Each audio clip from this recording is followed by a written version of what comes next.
Bonjour à tous, merci de regarder François. Aujourd'hui, nous recevons une nouvelle fois Martin Zizi qui était venu chez nous. Martin Zizi est directeur scientifique, est un ancien directeur scientifique à la Défense belge. Vous avez travaillé dans la recherche moléculaire, notamment sur les protéines, les relations de la protéine avec le cancer, si je me souviens bien. Et voilà, et aujourd'hui, vous êtes juste chercheur, vous êtes toujours chercheur et vous êtes passionné par les études qui sortent sur le coronavirus, les études actuelles. Là, dans le premier entretien, vous nous aviez dit que vous n'aviez aucun conflit d'intérêt. C'est purement par passion que vous désirez connaître ce qui se passe. Et vous êtes un petit peu sidéré, vous m'arrêtez si je me trompe sur les termes, mais par le traitement de l'information actuelle dessus, vous trouvez que les gens ne s'appuient pas sur des chiffres. Et donc, nous, aujourd'hui, dans cet entretien, on va s'appuyer sur des tableaux, on va s'appuyer sur des sources de l'OMS, et on va voir en détail le vrai du faux, notamment avec le variant Delta. Est-ce qu'il est vraiment si dangereux que ça, docteur? Donc, d'abord, je vous remercie de m'avoir. Ça fait toujours plaisir de se recroiser. Ensuite, pour tout le canard des conflits d'intérêts, j'ai été un chercheur actif dans ces domaines pendant près de 40 ans. J'ai arrêté en 2014 d'avoir une pratique de laboratoire et maintenant, je fais de la technologie sur téléphonie mobile. Je mets de la physique. Je suis biophysicien aussi, au sein de ce que je connais. Donc, je n'ai plus de lien avec ma vie passée.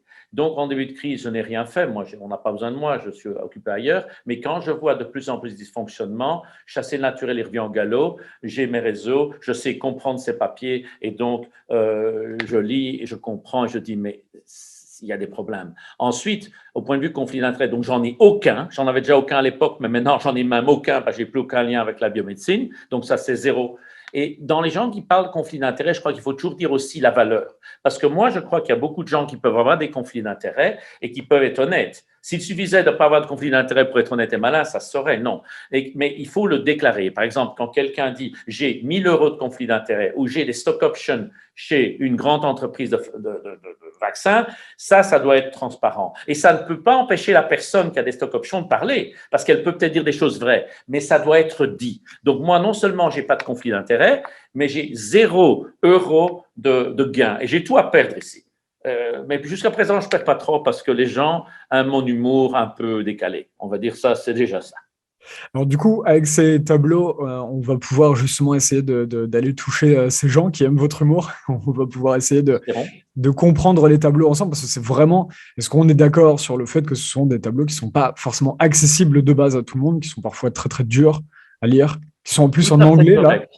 Tout à fait correct. Les données de base, je crois qu'il y a beaucoup de gouvernants qui sont assez transparents. On peut citer en exemple le gouvernement britannique maintenant, où les experts ont repris la main contre le narratif politique, la en Israël, ou encore les experts de Tel Aviv University, les médecins et le ministère de la Santé publique n'est plus le même que sous Netanyahou. Donc, il y a une réalité qui émerge parce qu'il y a des données, mais ça reste compliqué pour monsieur et madame tout le monde, parce que si on donne un spreadsheet avec 10 colonnes et 25 lignes, allez trouver la bonne donnée. Et c'est là où certaines personnes qui sont, je ne vais pas dire mal intentionnées, mais qui sont moins candides, peuvent, parce que c'est un foutoir général, dire tout et n'importe quoi. Et la seule manière d'éviter le tout et le grand n'importe quoi, c'est de retourner et de montrer des documents officiels. Vous dites ça, mais regardez ce que les données disent. Expliquez-nous pourquoi vous allez à l'encontre de ce que les données donnent.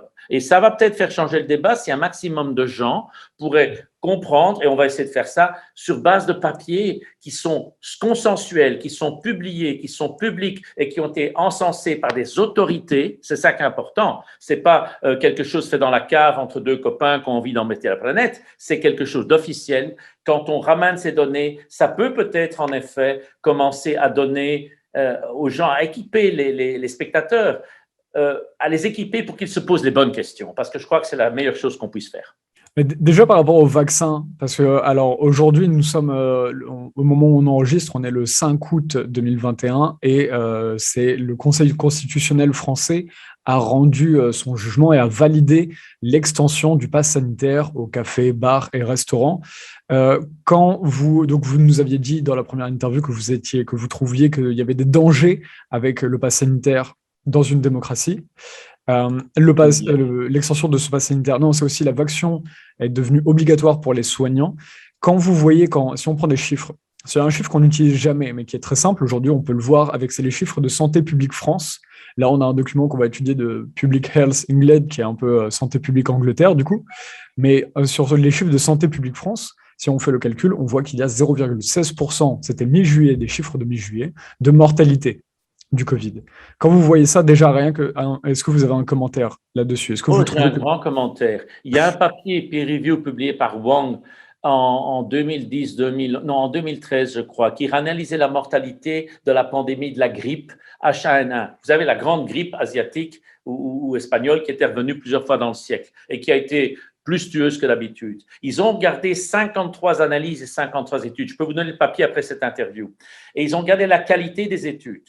Et en moyenne, on voit que le taux de mortalité, ou plutôt la létalité, est entre 0,1% et certaines études ramenaient 7 à 8%. Et quand on regarde la qualité des études, ça veut dire avec des gens qui ont vraiment diagnostiqué la grippe de manière objective par anticorps ou par PCR, versus des gens qui disent « Oh, c'est un rhume, on classe dans la grippe », quand on regarde la qualité des études, on voit que toutes les études qui sont de qualité scientifique et médicale indubitable, ont eu un taux de mortalité entre 1 et 2%. Donc, ça déjà, c'était connu avant, mais c'est une méta-analyse qui est très importante. Donc, SARS-2, le grand tueur et pourfendeur d'humains depuis Ebola, alors que ça ne l'est pas, était dans la même zone de létalité que la grippe pour commencer.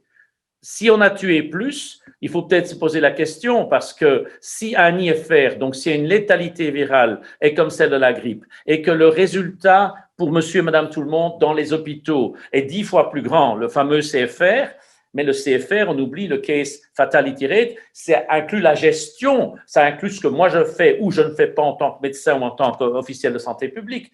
Et donc, voilà ma première remarque, c'est que les chiffres, SARS-2 lui-même, n'était pas un grand tueur. Il était dangereux et il faut s'en occuper, il ne faut pas être fou, mais ce n'était pas le monstre qu'on en a fait. Et quand on voit maintenant les fils de SARS, les cousins de SARS, les variants, le petit-fils de SARS qui tuent encore moins, on est en droit de se poser la question sur le bien fondé des décisions qu'on a prises depuis un an, mais surtout sur le pass. Et pour revenir sur le pass plus spécifiquement, les juristes seront d'accord avec moi, les juristes indépendants du gouvernement, on ne peut pas créer une ségrégation de la société. Elle peut être créée s'il y a vraiment un impératif supérieur. Si SARS c'était Ebola, il n'y aurait pas des centaines de milliers de Français dans les rues parce qu'il ne faudrait pas faire… Vous comprenez, je vais dire quelque chose qui va vous choquer et j'espère vous faire rire en même temps. On essaye d'imposer un pass et un vaccin. Un vaccin sur lequel on va parler, il y a beaucoup à dire. Un pass inutile parce qu'il n'y a pas de différence entre vacciné et non vacciné, donc pourquoi un pass ? Pour vous protéger d'une maladie qui est si mortelle, elle est tellement mortelle qu'il faut un test qui a 80% faux, les PCR, pour que vous soyez peut-être sûr de l'avoir. Donc, je répète pour que monsieur et madame tout le monde comprennent. On impose un vaccin et un pass dont on peut beaucoup parler pour nous sauver d'une maladie qui est si létale, si mortelle, que sans test PCR qui n'est pas adapté comme outil, on n'est même pas sûr de l'avoir. De qui se moque-t-on ?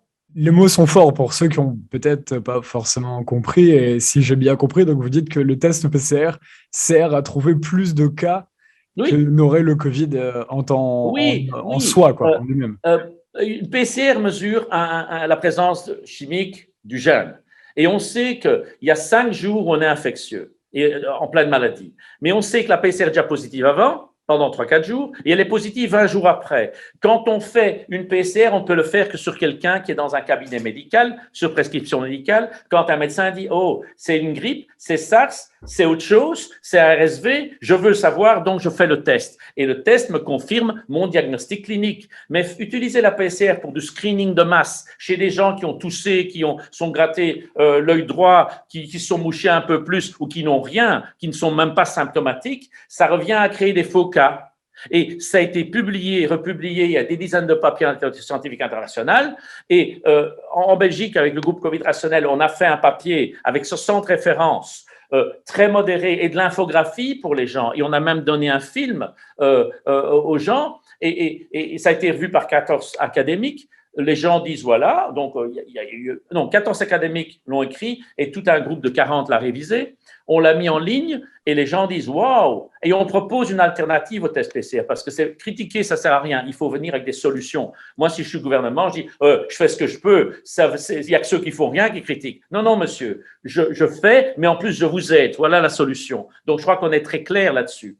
Et ce qui s'est passé, c'est qu'on a sorti ce texte, il y a eu une bonne réponse, mais puis on l'a sorti dans les UNIF. Et on a demandé à 5 ou 6 universités, au niveau des dirigeants des UNIF, voilà, qu'avez-vous à dire de ça? Ils ont tous lu le texte et ils nous ont dit, ah bon, c'est parfait. Vous voulez changer quelque chose? Non, non, on n'a rien à changer. Pouvez-vous nous aider à disséminer ce texte? Ah ben, vous n'y pensez pas. Pourquoi? Les PCR, ça rapporte 50 € le test. On ne peut pas se tirer dans les pieds. Donc, quelque part, même au niveau des académiques honnêtes qui sont prêts à nous dire en conversation téléphonique ou Zoom, vous avez raison, aidez-nous. Ah non, non, non, faites-le. On veut vous ressusciter, mais c'est sans nous. Ils ne veulent pas sortir pour pas dire, parce que sinon, il y a des labos qui se font des dizaines de millions. En Belgique, uniquement, la PCR a donné à 2 UDIF majeurs dans le pays 570 millions d'euros en un an. Et avec 570 millions d'euros, on staffe entre 250 et 300 lits de soins intensifs à plein temps avec 8 personnes autour. Vous savez, les high care, il y a beaucoup de personnel qui font les 3-8, plus l'infrastructure et les biologies cliniques. Donc, vous savez, 500 millions d'euros, ça en fait des places de soins intensifs. Et là, au moins, ce serait utile à la population. Les PCR, c'est un chiffre qu'on peut utiliser pour manipuler l'opinion, pour faire peur. Ah, les cas arrivent, le variant Oméga, c'est l'apocalypse des zombies. Regardez, il y a une augmentation de 300%. On a 2 cas, 300%, ça fait 6 de plus. On passe à 8 et on est parti. Donc, là, il y a un problème. Alors justement, on va… ça fait 10 minutes d'interview. Il faut qu'on rentre maintenant dans le variant Delta. On va aller voir donc si justement ça a créé une telle apocalypse donc en Angleterre déjà. Donc là, vous nous avez donné, vous avez étudié ce texte, on va le comprendre ensemble. Donc voilà, ça vient de Public Health England. Et donc, voilà, qu'est-ce que vous pouvez nous dire sur le Delta à partir d'ici? Je suis votre main. OK. C'est un rapport de 50 pages. Le gouvernement anglais suit la situation comme le gouvernement français et appelle variant of concern. Donc, il regarde en avant ce qui va se passer sur des séquences génétiques. Et si on allait, donc ça, c'est un vrai rapport. C'est un rapport qui est sorti il y a 2 semaines. Si on allait à la page 13. Oui, de suite. Oui. Hop. Alors, la page 13 montre les variants. Vous voyez sur la première colonne, alpha, bêta, delta, eta. Pour la petite histoire, on a déjà le zeta. Donc, aux gens qui croient que ça va continuer, mais en plus, on tombe à court de lettres grecques. Donc, je fais un appel au peuple français. Si vous inventez des nouvelles lettres grecques, donnez-les à François ou transmettez-les-moi. Nous les transmettrons à l'administration, au cabinet du président Macron, parce qu'il va avoir un problème. Il est à court de lettres grecques, là. Et il faut aider. Il faut aider les décideurs. Donc, maintenant, si on focalise, blague à part, sur notre interview, alpha, bêta, regardez delta. Donc, ceci, on voit les cas. Alors, qu'on ait le séquençage ou le génotypage, c'est en fait la même chose. Le séquençage, si on prend un gène et on regarde, ah oui, c'est bien le gène qui correspond à ce truc-là.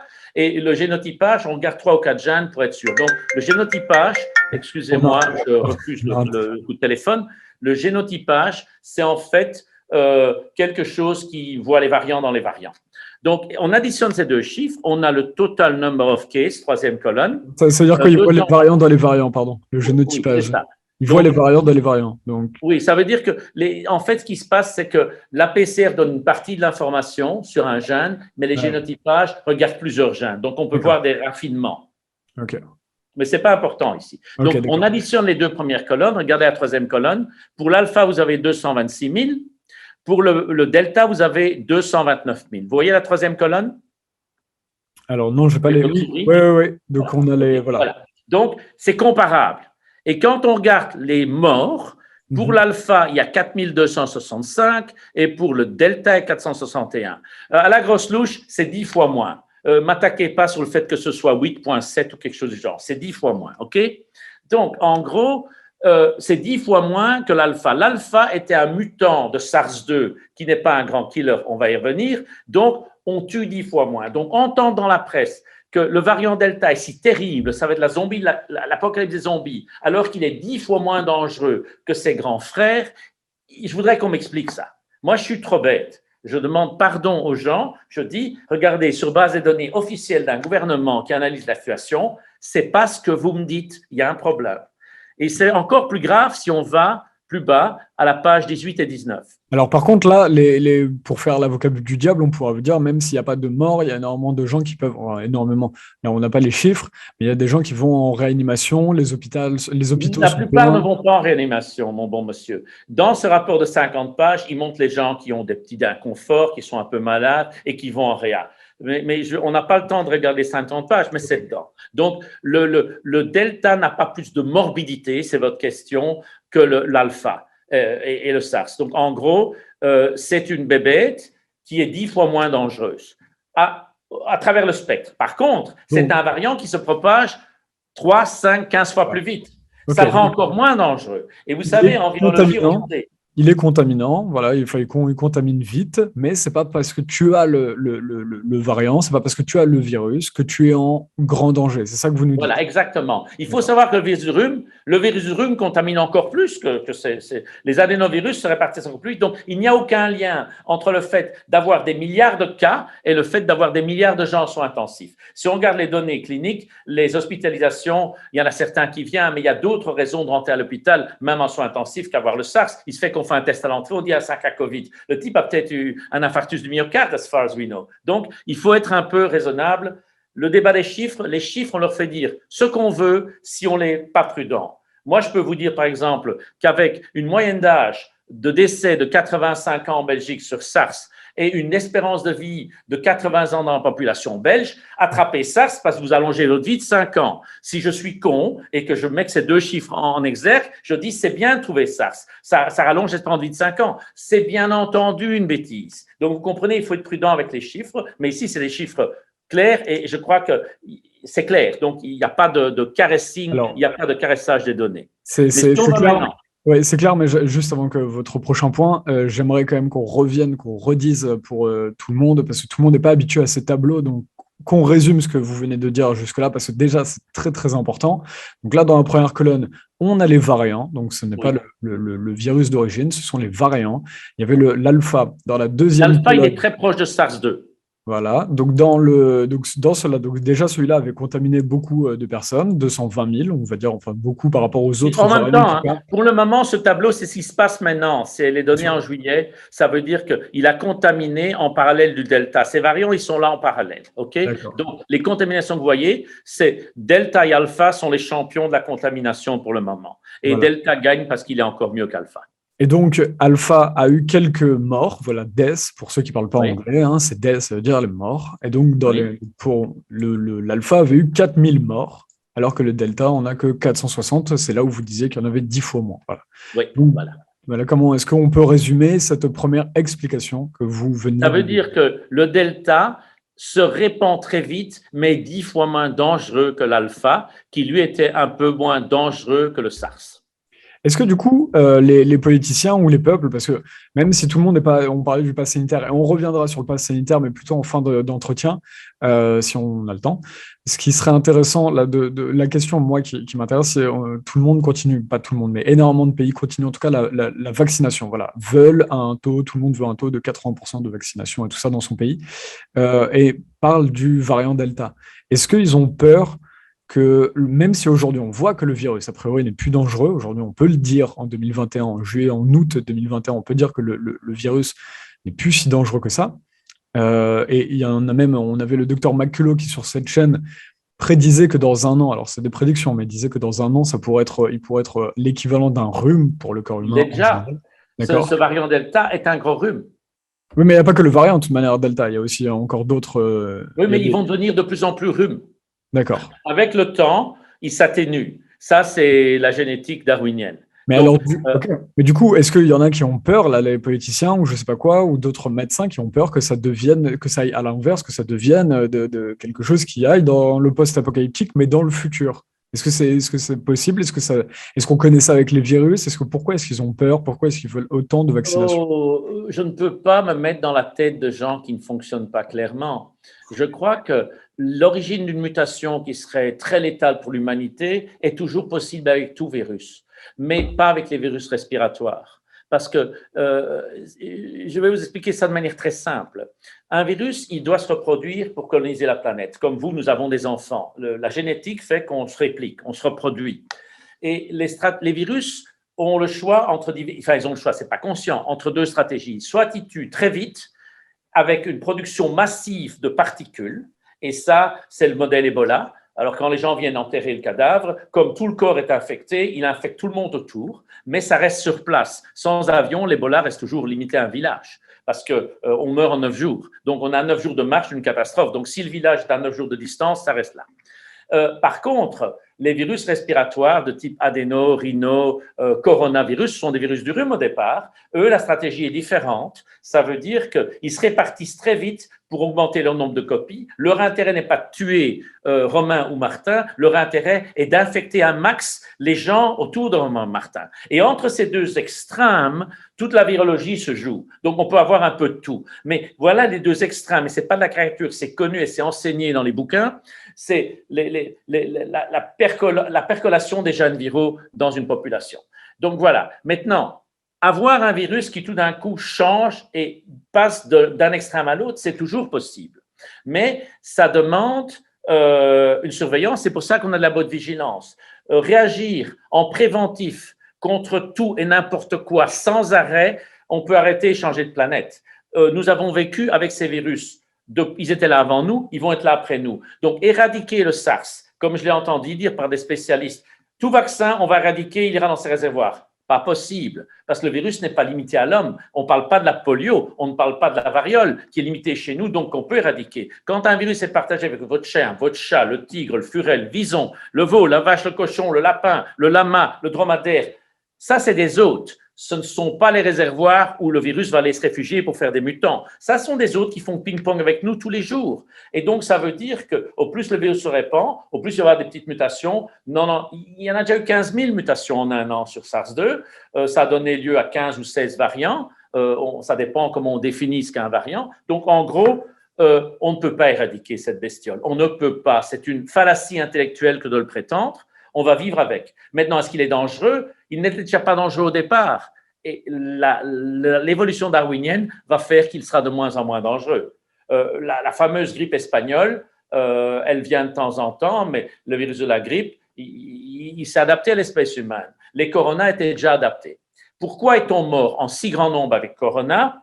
Ça n'a rien à voir avec la létalité du corona MERS, SARS-1 ou SARS-2. C'est le fait que le corona est dangereux parce qu'il va vite. Un virus normal, ça vous met en complications bactériennes ou détresse respiratoire en 8-10 jours si vous y êtes sensible. Le corona, vous avez 24 à 36 heures. Et quand on comprend ça, on dit « Waouh, ce virus est dangereux ». Vous ne m'entendrez jamais dire « ce virus, c'est de la bibine » ou « c'est moins que la grippe ». C'est moins que la grippe statistiquement, mais il y a un réel danger. Le danger, c'est la vitesse. Si les gens regardaient, analysaient toutes les données qu'ils ont sur vitesse, ils vont dire « Waouh, il faut traiter vite ». Et si on traite vite, on ne perd plus personne. Mais alors là, du coup, alors oui, ça vient direct avec la question que je voulais poser. On va vous dire dans ces cas-là, ouais, mais on regarde nous en France, toutes les chambres de réanimation, de soins intensifs sont pleines depuis 1 an et demi. Il y a quand on tient ce genre de discours, comme nous, on a eu pas mal de gens effectivement, des médecins qui qui partagent votre analyse. Mais il y a des infirmiers qui disent, oui, mais venez voir dans les hôpitaux, nous, c'est blindé, on peut plus travailler. Alors, à ça, d'autres vont répondre que le problème, il est politique, c'est qu'on a fermé des chambres et on n'a pas assez de chambres de réanimation et de soins intensifs. Vous, quelle est votre réponse à Moi, ces je vais arguments-là? encore vous surprendre parce que j'ai été impliqué dans pas la gestion, mais la création et le maintien du centre des brûlés à Bruxelles, qui est un des meilleurs du monde. Et donc, on a dû faire des analyses d'opportunités, on a dû faire des budgets, etc., quand j'étais directeur scientifique. En fait, les deux ont raison. Je n'évite pas la question parce que les deux ont vraiment raison.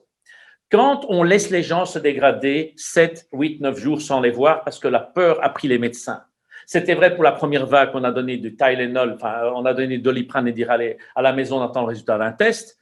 on se dégrade. C'est encore vrai maintenant parce qu'il y a beaucoup de gens qui hésitent à aller voir le médecin. Il y a beaucoup de gens encore maintenant, de médecins et des gens de bonne foi. J'ai beaucoup de collègues de bonne foi qui disent, mais c'est quand même très dangereux. Et il y a un réflexe chez les médecins qui dit, on ne prescrit pas d'antibiotiques en aveugle. Et donc, on rate cette fenêtre de 24 à 36 heures parce qu'on a peur de la résistance antibiotique. Les gens se dégradent. Et puis, comme la première ligne n'a pas fait son office de tampon, la meilleure manière de bloquer et de remplir les soins intensifs, c'est de ne pas avoir une première ligne qui fonctionne vite. Et donc, ils ont tous les deux raison. Les généralistes disaient, laissez-nous travailler, parce qu'ils savent travailler, ils savent quand même, ils connaissent leurs patients, ils peuvent voir si c'est un vrai danger ou si le patient a juste un nez qui coule.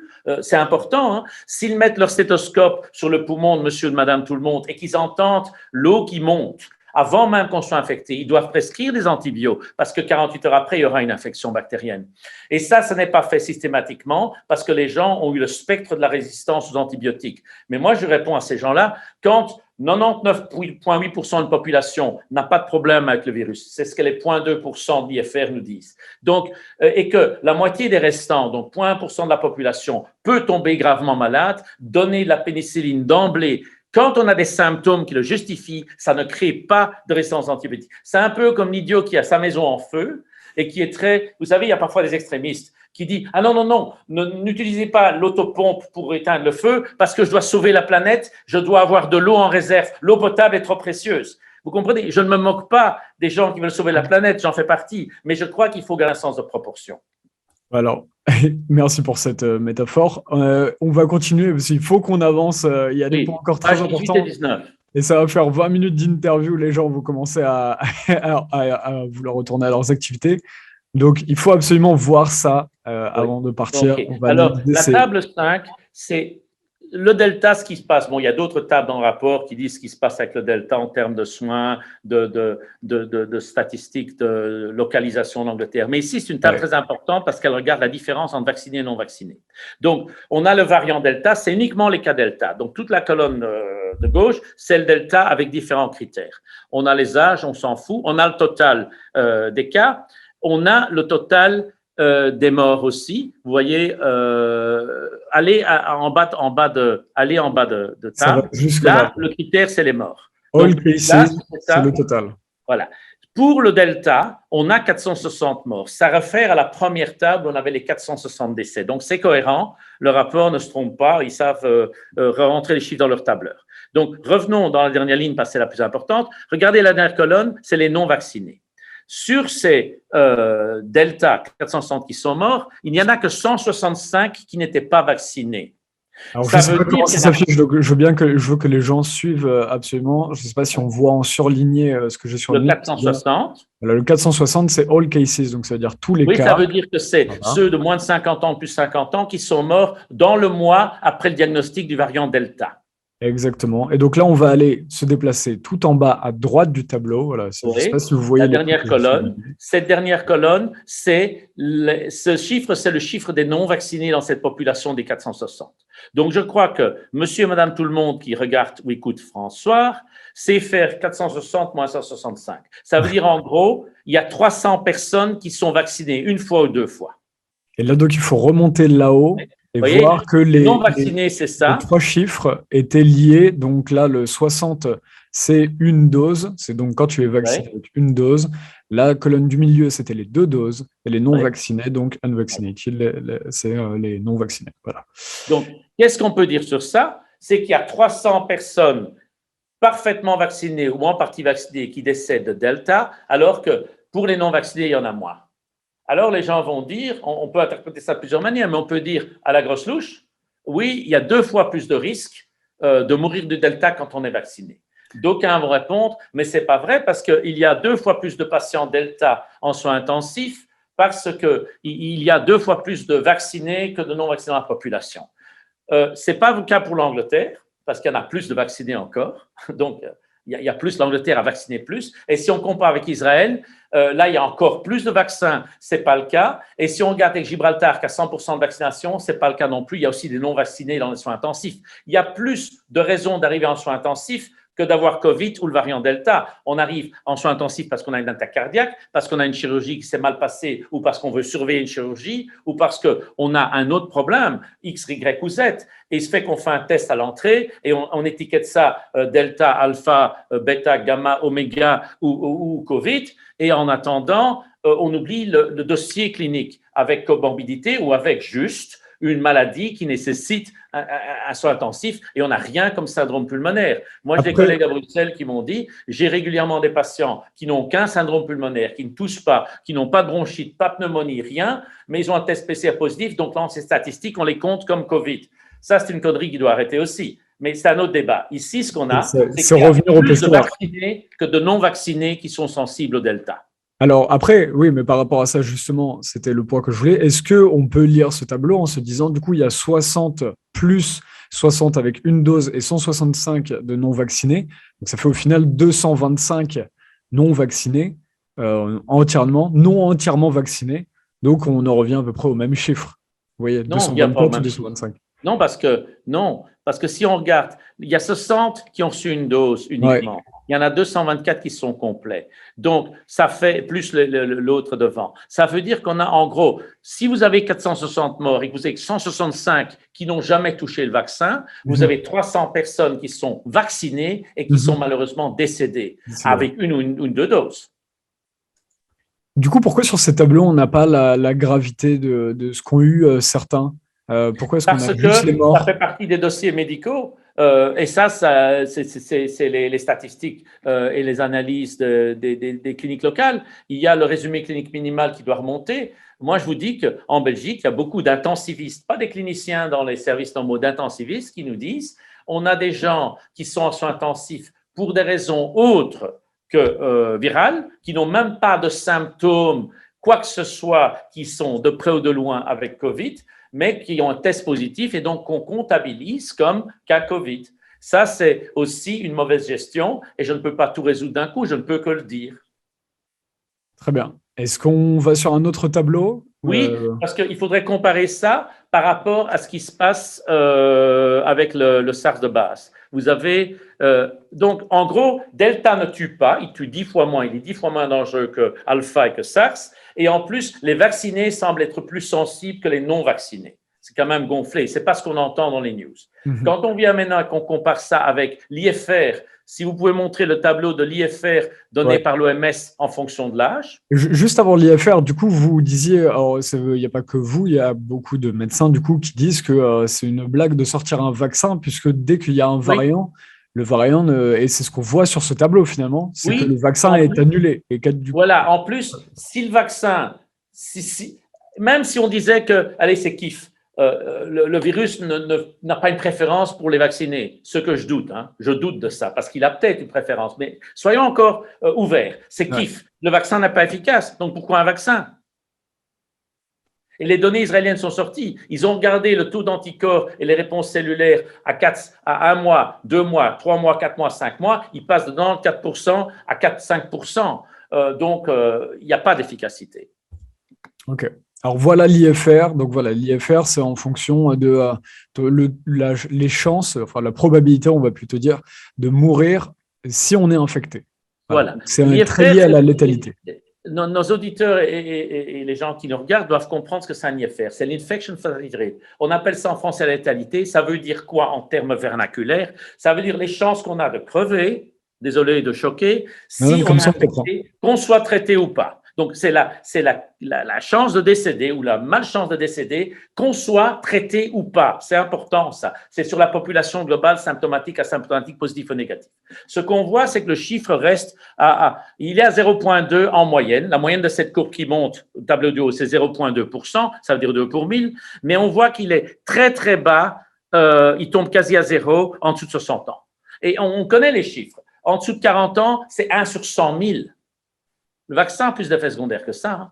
En dessous de 20 ans, c'est 3 par million.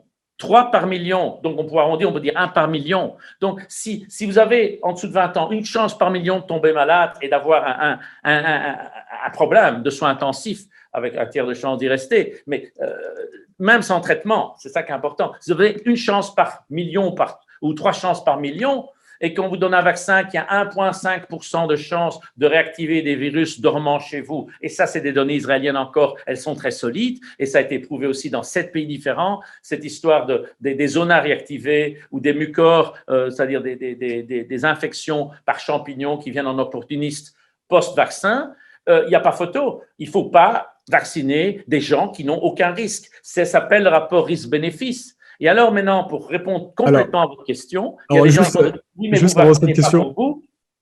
Ouais, juste avant cette question, juste rappeler que ce document, voilà, on n'a pas dit que c'était donc le World Health Organization, pour ceux qui ne savent pas, c'est l'OMS, c'est l'Organisation mondiale de la santé, voilà, pour tout le monde. C'est pas un document fait par notre grand-mère ou ce genre de truc.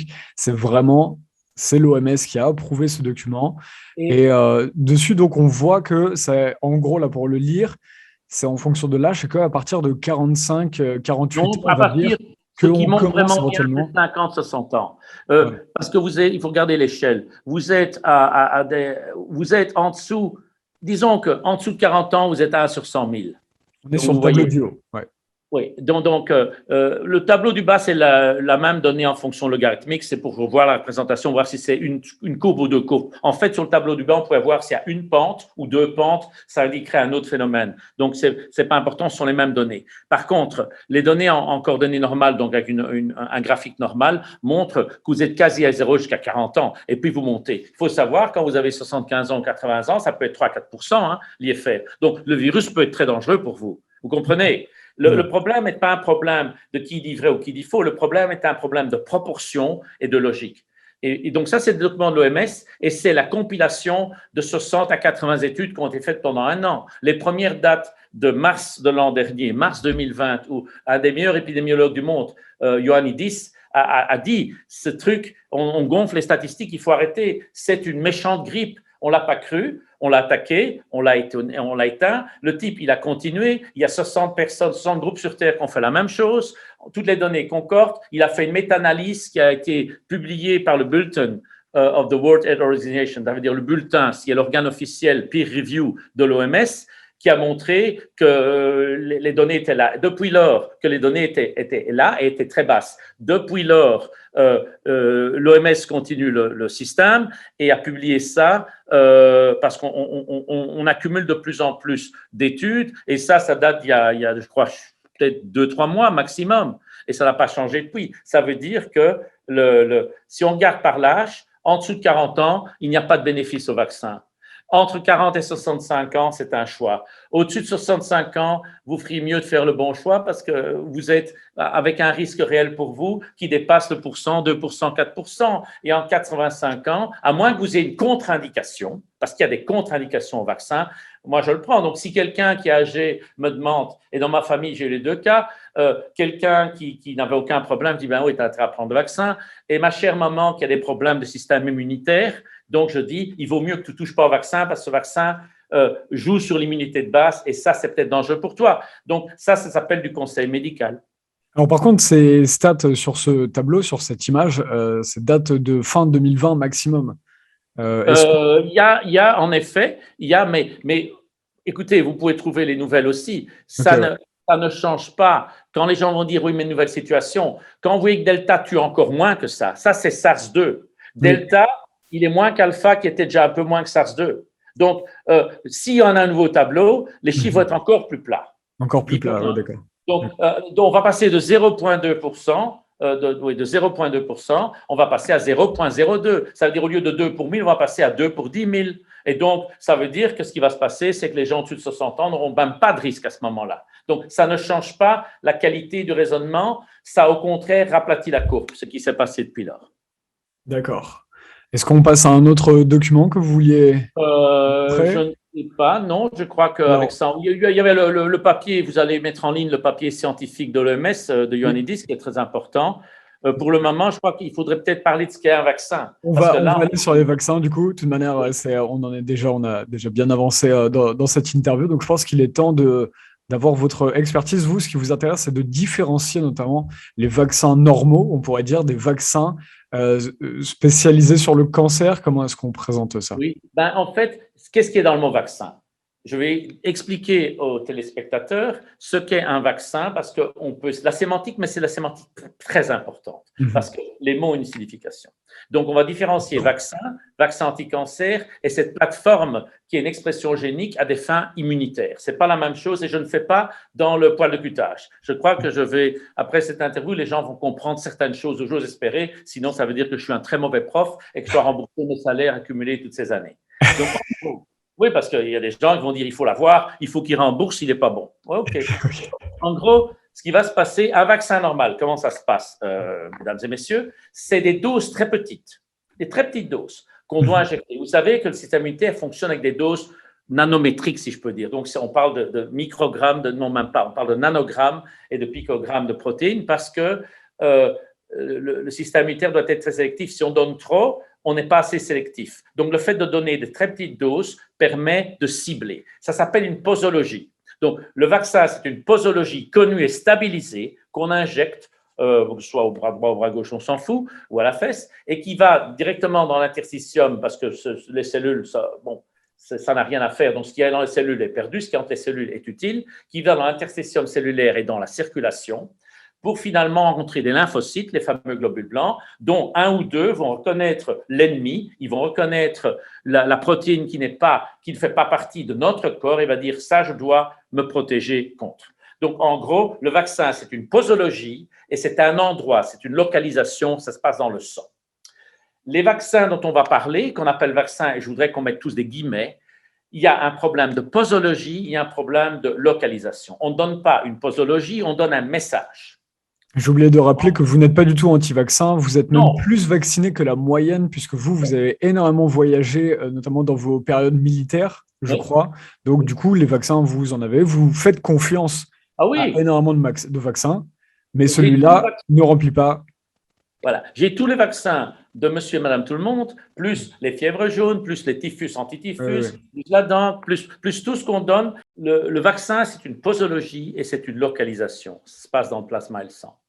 Ces produits qui nécessitent une technologie différente pour obtenir l'immunisation, qui sont des vaccins que je vais appeler entre guillemets, en fait, ils ont un problème avec la posologie, ils ont un problème avec la localisation. Mais avant d'expliquer cela, je dois expliquer ce que c'est le vaccin anti-cancer. Parce que cette plateforme qui sert à vacciner les gens, en fait, c'est de la thérapie pour corriger les gènes défectifs du cancer et ça vaut la minute d'explication. Un vaccin anti-cancer, ça existe. Il y en a certains qui marchent, il y en a certains qui sont encore en phase de test. J'avais un professeur à mon ancienne université qui s'appelait Thierry Beaune, qui était un génie, il était à 2 doigts du prix Nobel. Il a été le premier il y a 30 ans à dire on va immuniser les gens contre leur cancer. On va faire comme si le système immunitaire se débarrasse du cancer. Il se fait que ça marche. Il y a des dizaines de labos sur Terre au plus haut niveau qui ont mis ça au point. Qu'est-ce qu'on fait? On regarde ce qui est à la surface de la cellule cancéreuse qui est différent de la cellule normale et on immunise contre cette différence. Vous voyez, c'est aussi simple que ça. On prend un antigène spécifique du cancer et on lance le système immunitaire là contre. Ça ne marche pas toujours, mais comment ça se passe, c'est très important pour les gens de comprendre. Quand j'ai par exemple un cancer, le mélanome, c'est le mélanome est là où on est le plus avancé dans cette thérapie. On prend les globules blancs de monsieur ou madame tout le monde qui a le mélanome, on les sort, on les trie. On a les cellules dendritiques dans ces poules de globules blancs. Les cellules dendritiques sont des cellules compétentes pour expliquer au reste du système immunitaire comment il faut attaquer. Et donc, ces cellules dendritiques qui présentent les antigènes au reste du système immunitaire, qui font comme l'offrande, vous savez, c'est l'offertoire. On leur donne le code de cet antigène, on leur donne le code contre lequel il faut s'immuniser, c'est-à-dire le code qui est à la surface du mélanome. Ces cellules sont transformées, on contrôle leur qualité, leur quantité, si ça a bien marché, etc. C'est de la technologie dans des fioles dans un labo. Et puis, on les nettoie et on les réinjecte en quantité contrôlée. Elles font leur magie, elles vont faire l'offrande, elles présentent ça aux autres cellules immunitaires. Le système immunitaire réagit, il s'immunise contre le méchant mélanome. Et puis, il y a pas de la magie qui se passe, il y a de la bonne médecine qui se passe. Cette plateforme technologique, moi-même, je n'ai jamais travaillé directement dessus, mais je la connais bien parce que j'ai utilisé des trucs dérivés de ça, etc., pour faire du darwinisme en tube à essai. Donc, je m'occupais comment les antigènes évoluent sous pression de sélection. Qu'est-ce qui se passe? C'est génial. C'est génial. Je crois que ces gens méritent le respect de toute l'humanité. Ils ont mis au point un nouvel outil. Le problème, c'est que l'outil n'est pas parfait. Alors maintenant, on a des technologies où on fait ça in vivo, l'électroporation pour des cellules de cancer dans le sang, donc on n'a pas toujours besoin du labo, mais ça revient quand même à de l'électroporation sélective. On fait des choses, c'est pas injecter un truc dans la fesse droite et espérer que la nature fasse le reste. C'est ça que je veux que les gens comprennent. Donc il y a une technologie derrière et tous les produits ne fonctionnent pas. Parce qu'en fonction du choix de l'antigène, même s'il est bon, ça n'a pas période de marché. Donc, il y a pour le moment 12 à 20 protocoles cliniques acceptés, et des médicaments qui sont soit sur le marché, soit bientôt l'être. Et puis, il y en a des centaines qui ne le sont pas encore. Donc, et ça prend du temps et ça coûte des milliards. Ça, c'est ce qu'on appelle vaccin anti-cancer. Vous comprenez que ce n'est pas vraiment un vaccin. C'est un vaccin au sens de monsieur tout le monde du terme, parce qu'on s'immunise contre son cancer, mais ce n'est pas le vaccin qu'on injecte dans la fesse, on va jouer au tennis et puis tout se passe. C'est un vaccin plus, on va dire. Maintenant que j'ai expliqué ça, revenons au vaccin COVID avec ARN messager. On ne donne pas une posologie. Oui, on donne une posologie légale. Il y a des liposomes, il y a des vecteurs dans lesquels on met un ARN, quelle que soit la technologie, et on donne une quantité fixe de liposomes ou de vecteurs adénovirales ou quoi que ce soit, et on donne une quantité fixe de messagers. On a stabilisé le messager pour qu'il reste quelques heures et pas quelques minutes pour avoir une production de l'antigène. Mais l'antigène doit être produit par mes cellules. C'est moi le biofermenteur. Donc, c'est moi qui fabrique mon médicament. C'est un peu comme si, au lieu de donner du Doliprane, je donnais le message du Doliprane et c'est votre foie qui doit le fabriquer. Ça peut marcher, mais il faut bien contrôler beaucoup de choses. Parce que si j'ai un foie qui ne fonctionne pas bien, mon Doliprane, je vais en avoir moins. Si j'ai un foie qui est foutu, le Doliprane, je peux peut-être faire autre chose que Doliprane. Et si j'ai un foie qui est trop actif, je vais avoir trop de Doliprane. Donc, qu'est-ce que je contrôle la dose? C'est ça le problème. Donc, légalement, je remplis les conditions d'un médicament parce que je donne une posologie à un endroit, mais quand on regarde dans les faits, la posologie, elle est incontrôlable et l'endroit est incontrôlé. Et maintenant, c'est ce que je voudrais expliquer. Dans le vaccin ARN messager, à l'opposé du vaccin normal, quand je donne un message, ça dépend de la réaction personnelle et individuelle. Alors, comment l'industrie a fait? Elle a testé et calibré sa méthode en disant, est-ce que mon ARN messager engendre une immunité? Et donc, ils ont mesuré des anticorps contre la protéine Spike, contre ce qu'ils voudraient. Oui, mais ça, c'est une courbe statistique. Ils n'ont pas regardé la calibration entre individus, ceux qui avaient des comorbidités, ceux qui avaient des systèmes immunitaires différents. Et donc, même si ça peut passer, ça peut casser à la marge. C'est ce que j'essaie de dire. Donc, quand un patient reçoit ça, ça doit être dans sa cellule, sa cellule le fabrique et ça doit sortir. Et maintenant, en 2 minutes, je vais expliquer ce qui se passe au niveau quantité et au niveau de la sortie de cet antigène. Les quantités, il y a des gens, on ne sait pas contrôler ces quantités, on ne les a même pas contrôlées. Ça fait 1 an que je recherche les données de calibration, pas du liposome, pas de l'ARN messager, pas de l'anticorps, les données de calibration de la production de protéines in vivo dans mon muscle, dans votre muscle. Je ne les trouve pas.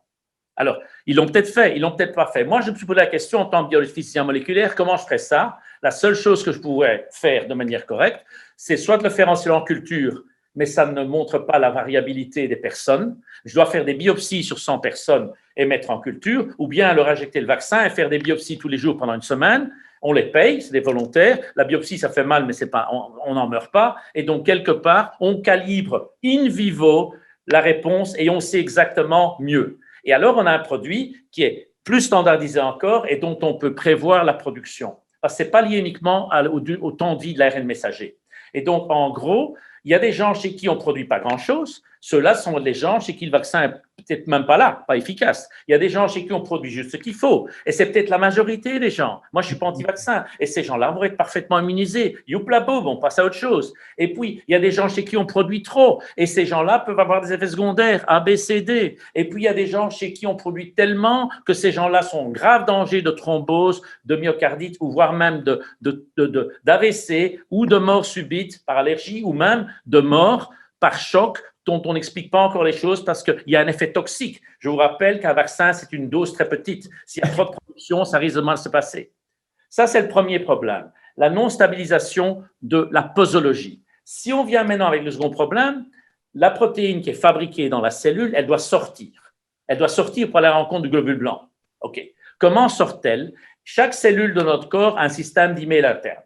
Quand je fabrique une protéine, j'ai ce qu'on appelle des glycosylations, ou le méchant terme. Oubliez ça, ça correspond à un email. En parallèle de la traduction de l'ARN messager au moment où je fabrique la protéine, je mets des étiquettes. Les étiquettes, ce sont des adresses email. Ça veut dire quoi? Protéine, toi, tu vas à droite, toi, tu vas à gauche, toi, tu vas au fond, toi, tu restes derrière. Toi, tu n'es pas bonne, je vais te détruire parce que tu es dangereuse. Toi, tu sors parce que tu dois sortir. C'est cette histoire d'email, je le résume, ce n'est pas de l'email, c'est les sucres qu'on met. Il se fait qu'ils ne sont pas respectés à 100%. Pourquoi? Et les données existent. Il y a des gens, si je n'apprends rien, les gens qui ont cette technologie en main le savent pertinemment bien. Si on compare, ça se base sur des sucres. Si on regarde les sucres qui sont ajoutés à la protéine sur les virus natifs, quand on a une infection normale par SARS, et qu'on regarde où les sucres vont sur Spike, et qu'on regarde les sucres qui vont sur Spike quand on le donne par voie transgénique, donc par voie ARN messager, les sucres ne sont pas à la même place et ne sont pas identiques. Ça veut dire que l'email est un peu faussé. Ça ne veut pas dire qu'il est détruit. Ça veut dire qu'on risque d'avoir du pourriel dans l'histoire. Et quand on a du pourriel, il y a des protéines qui sortent et il y a des protéines qui restent derrière. Et là, il y a un nouveau danger. Les protéines qui restent derrière, maintenant, on retombe dans le vaccin anti-cancer, elles traînent, elles ne sont pas liées pour détruire, donc elles vont se mettre, c'est une protéine qui adore les membranes. Ça, c'est une protéine qui aime bien la graisse, les lipides des membranes. Donc, elle va aller s'y frotter, elle y reste. Quand elle vient à la membrane, à la surface des cellules musculaires, que fait le système immunitaire?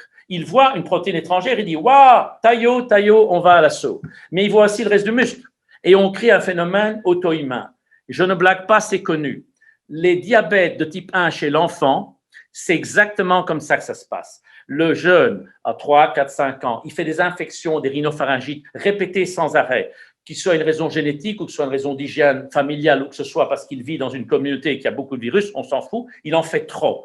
Qu'est-ce qu'il fait? On oublie que le pancréas, c'est une glande salivaire. Ça veut dire que à la sortie de l'estomac, le pancréas, il est là comme une glande salivaire, l'adénovirus va là-dedans. Ça veut dire que ces infections en continu finissent par taper sur le système, mais qu'est-ce qui se passe en fait? C'est que les antigènes viraux viennent à la surface des cellules bêta de Langerhans, désolé les techniques, qui produisent l'insuline. Et de petit à petit, d'infection en infection, l'enfant s'immunise. Son système immunitaire s'immunise contre son propre pancréas. Ça donne de l'auto-immunité. Et après X années, imprévisible, ça dépend un peu de beaucoup de choses, il devient diabétique de type 1. C'est de l'auto-immunité. Ça se passe dans d'autres maladies. Qu'est-ce que l'auto-immunité dans le cas de SARS? C'est une cellule musculaire qui doit fabriquer la protéine. OK. Si une partie de la protéine, à cause de l'email qui est perdu, est mal, la protéine reste derrière, elle va à la membrane du muscle. Il y a de l'auto-immunité sur le muscle.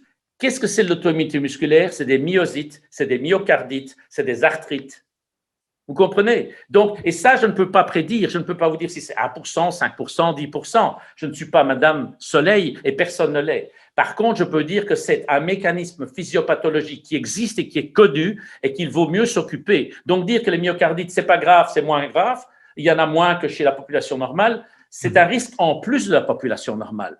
Ça veut dire qu'il y a le risque de la population normale, mais le vaccin, c'est pas qu'il en a moins. Ce petit moins s'ajoute au risque normal, parce qu'il n'est pas normal d'avoir une myocardite après une injection. On n'aurait pas de chance de l'avoir. Donc, en gros, il faut étudier. Ce que je veux dire, c'est qu'on ne peut à qu'un moment en santé publique dire ça n'existe pas circuler, il n'y a rien à voir, il y a un problème potentiel. Je ne sais juste pas vous dire la fréquence, mais je peux vous dire qu'elle sera une garantie de se passer et il faut étudier. Et il y aura pas. Et le problème des maladies chroniques, c'est que ça va dépendre du nombre d'injections. Injecter une fois, 2 fois, c'est moins grave que 3 fois, 4 fois, 5 fois. C'est le modèle des diabétiques de type 1 dans la petite enfance. C'est le stimulus immunitaire répété qui va créer cette auto-immunité. Je crois que c'est un message clair. Je ne suis pas sûr d'avoir été très compliqué et je crois que j'ai mérité mon salaire à mon ancienne unité. C'était très complet, mais du coup, on en vient à se demander comment est-ce que d'autres médecins ne peuvent, vous, quand vous voyez les autres épidémiologistes ou virologues qui s'expriment, quelle est votre analyse? Pourquoi est-ce qu'ils ne tiennent pas ce discours-là? Parce que ce que vous dites, ils le savent. Il n'y a pas que vous qui savez cela. Cette crise est une crise très compliquée. Vous savez, moi, j'ai un profil, et je ne veux pas me mettre en avant, j'ai un profil de dingue. Je fais médecine, j'ai fait une thèse en médecine, j'ai fait physique. Je code, j'étais un hacker informatique, donc je code, c'est pour ça que je fais maintenant de la technologie mobile. Et en plus, j'ai eu par mon parcours médecin militaire déployé, j'ai été inspecteur en Irak, j'ai dû gérer des choses, j'ai été directeur scientifique, d'accord. Des brevets. Donc, quelque part, j'ai plein de couleurs dans mon arc-en-ciel. Je suis bon. En fait, on dit quand des gens touchent à tout, ils sont bons à rien. Je suis bon à rien, mais profond. Il Il y a des bons à rien superficiels, il y a des bons à rien profonds. Je suis un bon à rien profond et je vois les liens en différents domaines. Je ne suis pas unique, il y a plein de gens comme moi. Mais à côté de ça, on n'est pas la majorité. Donc, un virologue, il voit le virus, soit dans la nature s'il étudie la génétique virale, soit dans le patient s'il est bactériologue dans un service de soins, soit s'il est généticien. Et ils ne font pas le lien. Il n'a pas une vue d'ensemble. Ce qui leur manque, c'est une vue d'ensemble. C'est ça que vous dites. Ce qui manque, c'est une vue d'ensemble. Le deuxième problème que j'ai identifié, et je crois que c'est encore une fois une tarte à la crème. Attendez, juste sur le premier point, attendez, juste qu'on comprenne bien sur le premier point. Vous dites par exemple qu'ils ne voient pas assez de domaines pour pouvoir faire les liens entre ces différents domaines. Ils ont un domaine où ils voient un aspect. D'accord. Donc, ils ne sont pas assez spécialisés en quelque sorte. Non, ils ne sont pas spécialisés. Ils savent tout sur rien. Ils savent tout sur un petit truc. Voilà. Et alors, il y a un deuxième problème qui est arrivé. Est-ce que c'est... Non, mais pour une métaphore, quand même, qu'on comprenne bien. Genre, excusez-moi, je prends mon temps, je veux juste qu'on comprenne bien. Est-ce que c'est comme si, au lieu de bâtir une ville, ils bâtissaient qu'un gratte-ciel? Oui, ou pire, une niche à chien. Okay. Le gratte-ciel, il faut comprendre beaucoup de choses. Et regardez la différence entre une cathédrale et une église. Ça, c'est peut-être une très bonne métaphore aussi. L'église, vous et moi, on peut mettre quelques parpaings et en faire, on met une croix, ou on peut faire une mosquée. Donc, on peut faire une chose, on peut faire ce qu'on veut, on peut faire une niche à chien. Mais bâtir quelque chose de compliqué, ça demande plein de corps de métier. Et il faut qu'il soit coordonné. Et c'est là où la comparaison tient la route, parce que on a des gens qui sont très doués dans un domaine, parfois dans deux, et qui n'ont pas la vue d'ensemble. Et c'est OK, mais alors il faut parler, il faut accepter les points de vue des autres. Si moi, je ne connais pas tout chez moi, je dois passer le consensus. Et c'est là où il y a un vrai foirage au niveau de l'expertise, c'est qu'on a eu, d'abord, il y a une erreur, on n'a jamais parlé du fait que c'est une zoonose parce qu'on n'a jamais parlé à des virologues environnementaux. Les virus et bactéries, ça fait que j'avais 3 labos directement sur des projets de recherche à moi et on les étudie dans l'environnement. Et vous savez, un virus dans vos poumons, 90% de sa vie, elle est dehors. Elle est dans la rivière, elle est sur le poil du queue du chat, elle est dans le puits, elle est dans le robinet. Et donc, il y a une écologie fantastique là. Et donc, l'épidémie écologique, elle existe, elle n'a pas été questionnée. Donc, il y a d'abord des gaps de connaissances. Ensuite, il y a eu, je ne sais pas pourquoi, peut-être que c'est la peur, peut-être que c'est la crise, il y a eu vraiment une boulimie d'égomaniaques qui font qu'on n'a pas coordonné et qu'on est parti tout de suite vers une seule doxa sans se parler. Donc, je ne peux pas demander à tout le monde d'être Marty Zinzin. Moi, je suis Martin Zizi, j'ai une vie un peu superbe, dingue, elle n'est pas belle, elle n'est pas mauvaise. Il se fait que j'ai touché à beaucoup de choses et que je suis un bon à rien profond. Et il ne faut pas que les gens me ressemblent, il faut juste que les gens apprennent à écouter. Un virologue doit apprendre à écouter l'épidémiologiste. L'épidémiologiste doit dire au statisticien, c'est bien beau tes modèles, mais tu sais que c'est une zoonose. Ah non, j'ai oublié la petite case. Recorrige tes modèles. L'humain n'est pas important. Et voilà où, dès le début de la crise, je crois, pas par mauvaise foi, pour certains avec la mauvaise foi du conflit d'intérêts, mais par sloppiness, comme on dit en anglais, un peu par, vous savez, on a manqué de coordination, de consensus. Et ça nous tue. Vous voyez, non seulement il faut une vision horizontale, mais il faut encore la sagesse et l'écoute pour reconnaître que moi, je connais une lettre de l'alphabet et que si d'autres ont l'autre lettre, on peut écrire des mots qu'en mettant toutes les lettres ensemble. On arrive vers la fin de cet entretien. Je pense qu'on fera un face-à-face avec, il faudrait qu'on organise un débat avec justement quelqu'un comme ça pour voir, pour qu'il puisse apporter un avis contradictoire complet, puisque mine de rien, ici, sur ces sujets-là, aujourd'hui, il n'y a plus vraiment d'avis contradictoire. On ne va pas relancer la question. J'aurai une question sur le consentement éclairé juste après, mais c'est vrai que dans les débats aujourd'hui, c'est assez triste. Pardon ?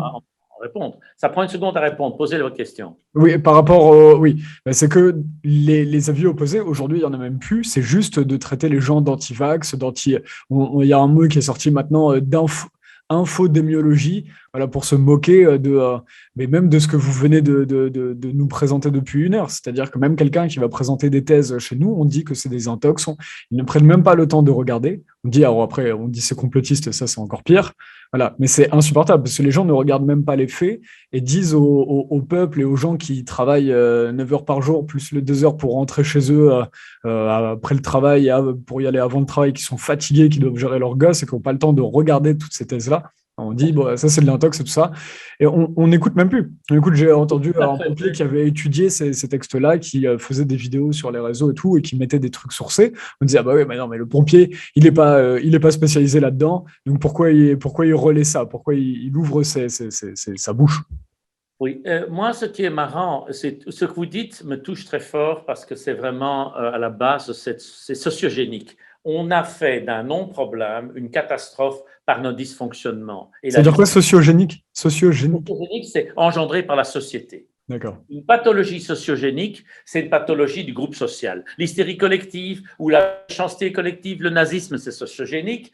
Le complotisme, c'est sociogénique. L'anti-vax, c'est sociogénique. Le vaxisme, c'est sociogénique. Bon, tant qu'on est dans les étiquettes. Moi, je déteste les étiquettes parce que dès qu'on a une étiquette, on n'écoute même plus l'autre. C'est ce que vous dites. Donc, je suis contre les étiquettes. Mais il y a pire. Il y a des gens qui mettent les étiquettes, comme vous dites, parce qu'ils n'ont pas le temps. Et il y a des gens qui ont compris et qui ont le temps. Quand vous faites une erreur, quand vous faites une deuxième, quand vous faites une troisième, quand vous avez tout raté, vous croyez que vous allez reconnaître de manière candide, je parle de l'Élysée.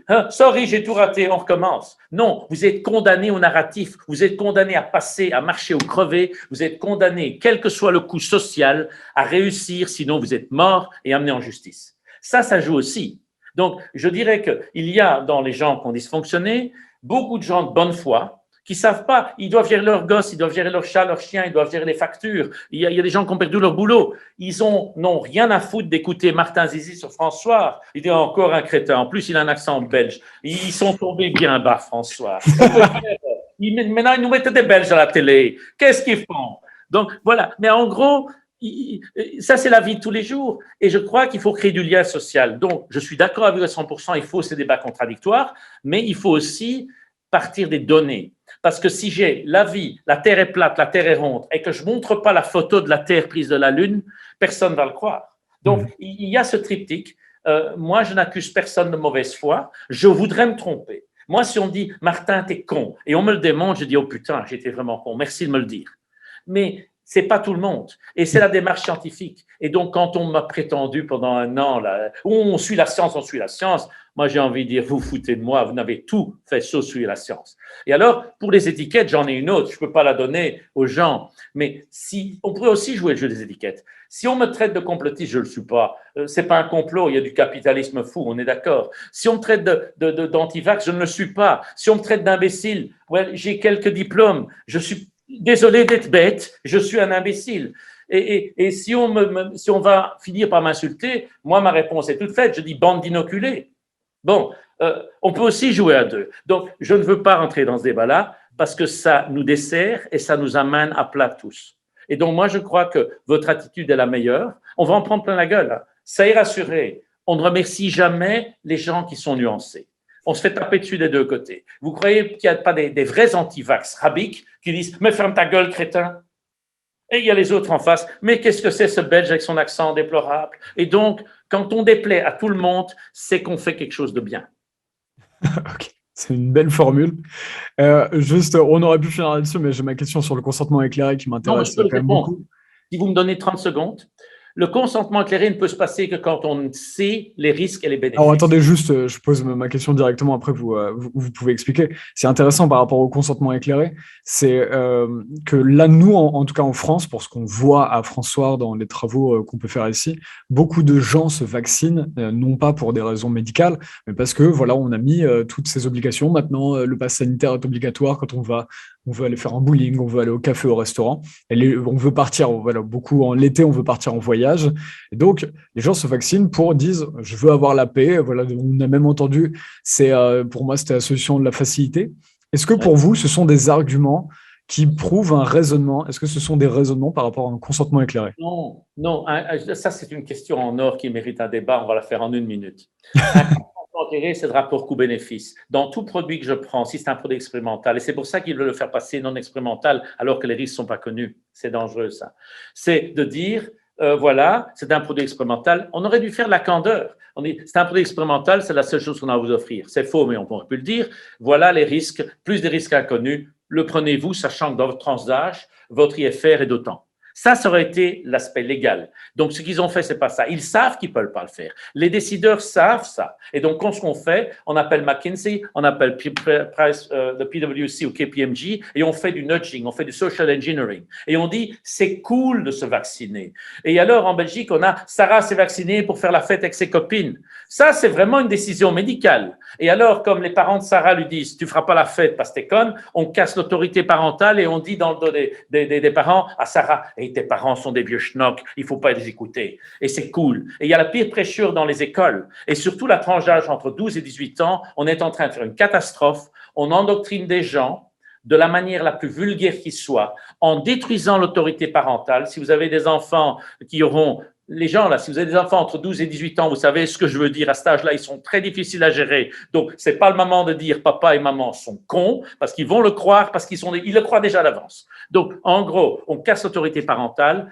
Ils ne sont pas en état de choisir ce qui va avoir des conséquences pour toute leur vie. Donc, pour moi, c'est criminel avec un grand C. Et donc, ce n'est pas un consentement éclairé. Et alors, j'ai une image pour terminer. J'ai vu en Belgique des publicités où vous avez un jeune couple d'étudiants qui s'embrassent sur la banquette arrière d'une voiture en disant « Le vaccin n'a pas que des effets indésirables, il a aussi des effets désirables. » Oui, donc le message à la jeunesse, vous mettez un masque, mais vous oubliez la capote.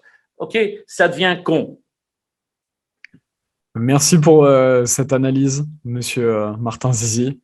C'était très intéressant de vous écouter une nouvelle fois. Je pense qu'on refera effectivement, parce qu'on a encore beaucoup à dire à chaque fin d'interview ici. Ce serait intéressant de faire un face-à-face, voilà, avec un virologue ou un épidémiologiste qui n'est pas d'accord et qui défend qu'il faut des vaccins. Il y en a quelques-uns encore. Je ne comprends pas qu'il ne faut pas de vaccin.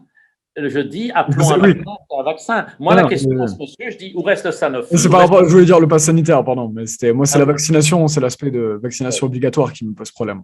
Oui, exact. D'ailleurs, même au passage, en Belgique, je ne sais pas si vous avez vu, le Premier ministre a dit qu'il n'y aurait pas besoin. Alors, c'est aussi parce qu'ils ont une grande vaccination. Le Premier ministre belge, il a un grand problème. Il a 3-4 experts néerlandophones qui ont été ramenés dans les UNIF par les recteurs qui ont dit arrêter la casse, parce qu'il y a des experts qui faisaient de la télé-réalité à la Trump et qui ont menti, et ça se voit. Et à côté de ça, il a un groupe d'experts indépendants qui, depuis un an, est sur son dos en disant « Si vous suivez la science, vous feriez ça. » Et donc, le politique belge, il a décidé de ne pas décider parce qu'il dit – pendant un an, il téléphonait à l'Élysée, il disait « Hey, qu'est-ce que tu fais, Manu ?» Manu fait, mon ministre fait. Et maintenant, il voit Manu avec la France dans la rue et il dit « Oh non, moi, je n'ai pas envie de ça. En plus, j'ai les autres connards là, des UNIF qui m'attaquent. On va cool. Voyons ce qui se passe. » C'est humain. Ok. Super, vraiment ravi d'avoir fait cette interview avec vous. Merci beaucoup. Vous qui nous avez regardé, merci encore une fois. N'hésitez pas à partager cette vidéo sur les réseaux sociaux que vous suivez, que vous gérez. Et vous pouvez soutenir François avec vos dons sur francoir.fr/soutien. Merci à tous. Merci Martin Zizi. Merci Romain. À bientôt. À bientôt.